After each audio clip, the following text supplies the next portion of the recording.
Safari hii tumekuja hapa Arusha na leo tuna mechi hapa uwanja wa Sheikh Amri Abeid ya ligi dhidi ya Fountain Gate, na tukasema tuendelee na tamaduni yetu, tutembelee kituo hiki. Lengo kubwa sisi kama klabu ya Yanga kwa kushirikiana na GSM Foundation tumekuja kuwaona watoto yatima wanaoishi katika mazingira magumu ili kuweza kutoa msaada. Hii ni kawaida yetu kwa timu yetu ya klabu ya Yanga kushirikiana na GSM Foundation. Wakati tutakuwa tuna mechi, siku ya mechi watu tunatembelea kituo chochote cha watoto yatima au watoto wanaokaa katika mazingira magumu. Kubwa kwanza ni waweze kutuombea tuweze kupata ushindi, lakini pili, hii ni klabu ya wananchi. Kwa hiyo kila baada tunakipata basi tunagawa kwa wananchi nao waweze na kunufaika na klabu yao. Niweze kupongeza uongozi wa kituo hiki kwa kuendelea kuwa na malezi mazuri ya kulea watoto wetu hawa ambao nao wanajisikia kwamba wako kwenye jamii. Manake tuna jamii ambayo inatelekeza watoto, tuna jamii ambayo unakuta watoto wanaishi katika mazingira magumu.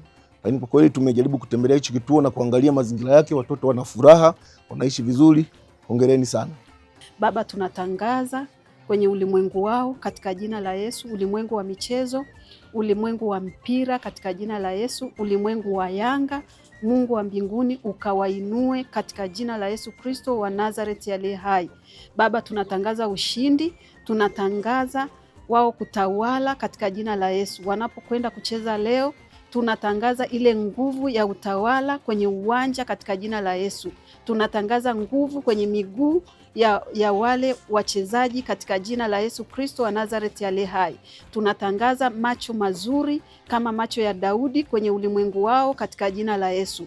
Macho ya kuona ule mpira, macho ya kuona fursa kwenye ule uchezaji katika jina la Yesu. Asante Mungu wa mbinguni kwa sababu utawashindia, utawapa magoli mengi katika jina la Yesu Kristo, utawapa macho mazuri ya wale wachezaji, utampa macho mazuri yule ambaye anadaka mpira katika jina la Yesu Kristo wa Nazareti aliye hai. Asante Mungu wa mbinguni kwa sababu utawatangulia, malaika wako watangulia pande zao zote katika jina la Yesu Kristo, wakiwapa nguvu kwa ajili ya utukufu wako.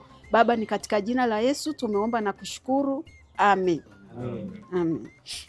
Chukua mkono wa ushindi. Asante sana. Asante.